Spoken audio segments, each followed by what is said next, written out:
नमस्कार, मैं आमिर। सीमांचल संघर्ष मोर्चा के संयोजक हैं हमारे साथ डॉक्टर एम आर हक साहब हैं।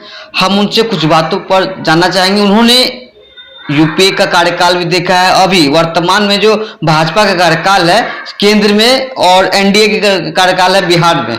हम दोनों बातों को लेकर, दोनों चीजों को लेकर उन्हीं से बहुत सारी बातों को जानना चाहेंगे। आइए जी, सबसे पहले तो केटीएन न्यूज़ से रूबरू होने के लिए बहुत धन्यवाद सर। केटीएन न्यूज़ के तमाम दर्शकों को और आप सभी साथी को केटीएन न्यूज़ की तरफ से मेरा बहुत बहुत हार्दिक बधाई। सर मैं ये चाहता है, आपने यूपीए का कार्यकाल भी देखा है, अभी वर्तमान में जो भाजपा का कार्यकाल वो भी देख रहे, दोनों में क्या अंतर लग रहा है सर आपको? देखिए, आज यूपीए कांग्रेस 70 साल से और मोदी जी 2014 से शासन चला रहे हैं। आज इस देश में जो मेन मुद्दा है, महंगाई, बेरोजगारी, अशिक्षा, पलायन, महामारी, इन सारा मुद्दों से देश की जनता का ध्यान भटकाकर आज जाति और धर्म के नाम पर लोगों को लगाया जा रहा है। हमारा मानना है कि ये जो सांप्रदायिकता एक राक्षस के रूप में आज हमारे देश को विनाश की ओर लेके जा रही है।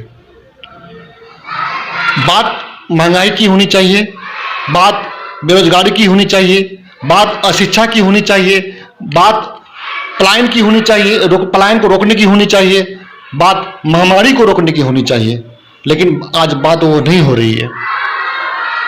इसकी क्या बताएं आप डॉक्टर साहब कि इन दिनों देखा जाता है कि पहले इस विचार के लोग नहीं थे, भेदभाव रखते थे हिंदू मुस्लिम की तरह, इधर ही कुछ ज्यादा होने लगा। इससे जिम्मेवार किन्हें मानते हैं आप? देखिए, आज जो हिंदुस्तान में जो चल रहा है, लोगों के दिमाग में जाति और धर्म का जो डीएनए है वो बस चुका है और लोग इससे निकल नहीं पा रहे हैं। सरकार की नीति है कि लोगों को जाति धर्म के मुद्दे पर उलझा के रखें ताकि वो विकास की बात नहीं करें, ताकि वो हमसे शिक्षा नहीं मांगे, ताकि हमसे वो रोजगार नहीं मांगे, ताकि वो अस्पताल में बेड नहीं है इसकी बात नहीं करे, कोरोना में लाखों मरीज मरे, इसके लिए वो सरकार को जिम्मेदार नहीं ठहराए। इसके लिए जो सरकार है वो जाति और धर्म के नाम पर जो है लोगों को गुमराह कर रही है। विपक्ष भी तो सर अपने मजबूत से अपने काम को नहीं कर पा रही है, तो उसके लिए क्या कुछ सलाह देंगे हमारे चैनल से आप? देखिए, विपक्ष को चाहिए कि वो मजबूती से जो हमारे सामने जो मुद्दा मुंह बाएं खड़ी है। आज देखिए, सिलेंडर जो 2014 से पहले 300 साढ़े 300 में मिलता था, आज उसका कीमत लगभग 1000 पहुंच चुका है। सरसों तेल की कीमत आसमान छू रहा है। ये महंगाई चरम सीमा पर पहुंच गया है। इन मुद्दों को लेकर के विपक्ष को जो है गोलबंद होने की जरूरत है और मजबूती से सड़क पर उतरने की जरूरत है ताकि ये सरकार को आईना दिखा सके। लेकिन आज विपक्ष भी जो है मजबूती से जो है इस मुद्दे को नहीं ला पा रही है। इसका जिम्मेवार की विपक्ष भी तो चाहिए, विपक्ष का काम ही होता है आईना की तरह को, आईना को बन के सामने दिखाना। कोई भी अगर सत्ता से कुछ गलती होती है उसे दिखाने का काम करती है, वो सही ढंग से मुकम्मल तरीके से वो नहीं करती है। वो भी जिम्मेवार कहीं ना कहीं, तो नहीं लगता आपको कि कहीं ना कहीं मिली भगत होगा इन लोगों का, हो सकता है क्या? देखिए, जब सत्ता में बैठे लोग घमंडी हो जाएंगे और विपक्ष में बैठे जो नेता है वो आराम तलब हो जाएंगे, तो अब जनता ही एकमात्र एक माध्यम बन सकती है देश को सही रास्ते में लाने के लिए। अब जनता को इसके लिए हम समझते हैं कि इन मुद्दों को लेकर के जनता को सड़क पर उतरने की जरूरत है और सरकार से सवाल पूछने की जरूरत है। 2 मिनट भी रुकिए। सर, आप विभिन्न पार्टियों में रहे हैं और उसके बाद अपना खुद का एक मोर्चा अभी आपने तैयार किया है, तो क्या लगता है कि पार्टियां गरीबों की बात नहीं करती है, जिसके विकल्प में आपने अपना मोर्चा खड़ा किया है? बिल्कुल, आज देखिए कि हमने एक सीमांचल संघर्ष मोर्चा का गठन हमने किया है और सीमांचल संघर्ष मोर्चा जो हमारा सीमांचल में कदवा सीमांचल का जो जिला है, 4 जिला कटिहार, पूर्णिया, किशनगंज, अररिया, यहाँ का जो स्थानीय मुद्दा है इसको लेकर के हम जो है संघर्ष कर रहे हैं। आज देखिए कि सीमांचल जो हमारा इलाका है, इतनी बड़ी आबादी है, सीमांचल का अगर विकास नहीं होगा तो ये हमारा देश का विकास नहीं हो सकता है। तो ये एक सीमांचल जो है हमारा देश का एक हिस्सा है और अभी नीति आयोग का रिपोर्ट आया कि सीमांचल जो हर मामले में, चाहे वो शिक्षा हो, स्वास्थ्य हो, बेरोजगारी हो, हर कैटेगरी में सीमांचल जो नीति आयोग की रिपोर्ट में सबसे निचले पायदान पे है। तो अभी हम लोगों ने बहुत सारी मुद्दाएं चुनी हैं कि आज देखिए कि आज सीमांचल में एक हवाई अड्डा का निर्माण जो पूर्णिया में प्रस्तावित है वो होना चाहिए, उसको लेकर हम लोग आंदोलन करने जा रहे हैं। सीमांचल में हमारे 4 जिला सीमांचल में all India institute of medical science का एक कैंपस खुलना चाहिए। सीमांचल में हाईकोर्ट का एक कैंपस खुलना चाहिए। सीमांचल में एक हायर एजुकेशन के लिए ऐसा यूनिवर्सिटी खुले, चाहे वो एग्रीकल्चर यूनिवर्सिटी हो, मेडिकल यूनिवर्सिटी हो, ताकि हमारे बच्चों को बाहर जाकर के शिक्षा लेना नहीं पड़े। तो और सबसे बड़ा मुद्दा जो सीमांचल का मुद्दा है, मैं कई बार ये कह भी चुका हूं कि सबसे बड़ा मुद्दा सीमांचल का वो बाढ़ का समाधान है। बाढ़ का अस्थायी समाधान के बगैर सीमांचल की विकास की बात करना वो बेईमानी होगी। हमेशा से तो सर बाढ़ के ऊपर सवाल उठते रहे हैं, बाढ़ आया है, लोग इसको नाबूद किया है, डुबाया है, लेकिन अब तक इस ओर किसी ने कोई कदम नहीं उठाया है।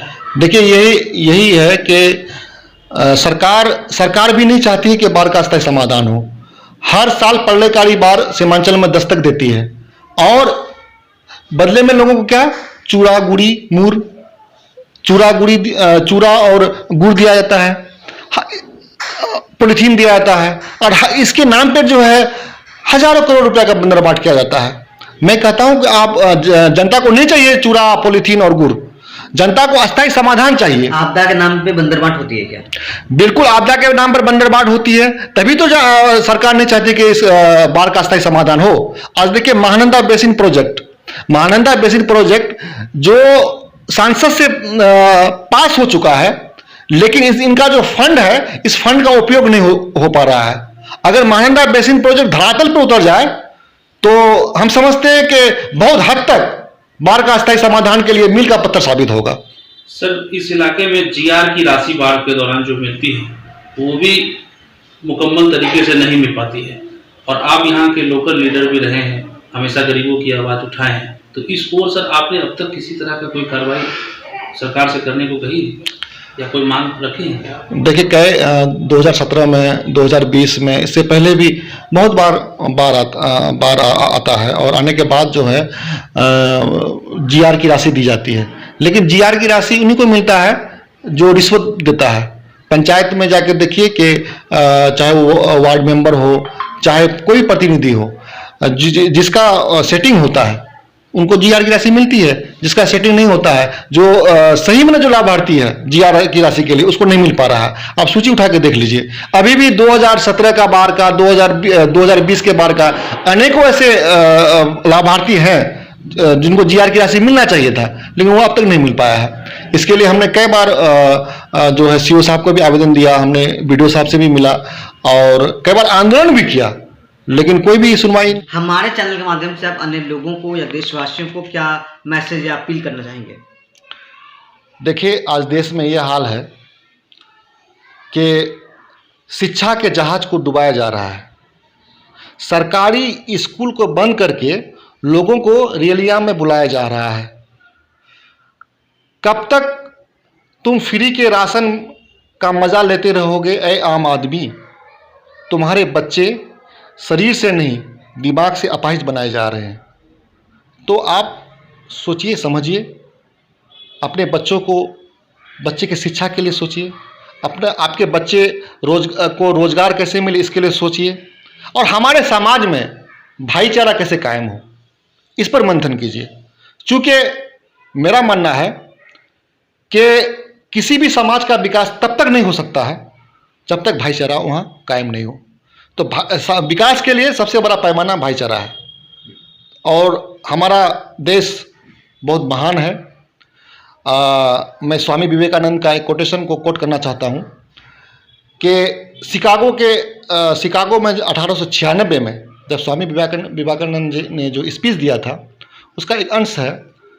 स्वामी विवेकानंद जी ने कहा था कि मुझे ऐसे देश का नागरिक होने में गर्व है जिसने सारे धर्म, इस पृथ्वी में जितने भी धर्म है, इनके शरणार्थियों को अपने यहाँ जगह दिया। तो ये हमारा देश सहिष्णुता का देश है, टॉलरेंस का देश है हमारा देश, भाईचारा का देश है हमारा देश। यहाँ पे अनेकता में एकता है। कश्मीर से कन्याकुमारी तक हमारा देश एक धागे में पिराया हुआ है, और हम सब जब मिलकर रहेंगे, जब एक मजबूत रहेंगे, जब हम लोग आपस में भाईचारा को कायम करेंगे, जब हमारे देश में शिक्षा का स्तर जो हाई लेवल पर जाएगा, बेरोजगारी मिटेगी, जब यहाँ पर जो है पलायन रुकेगा हमारे इलाके में, तब हमारा देश आगे बढ़ेगा, तब हम विश्व गुरु बन सकते हैं। बहुत बहुत धन्यवाद KT न्यूज़ के तहत रिपोर्ट होने के लिए। थैंक यू, बहुत बहुत धन्यवाद।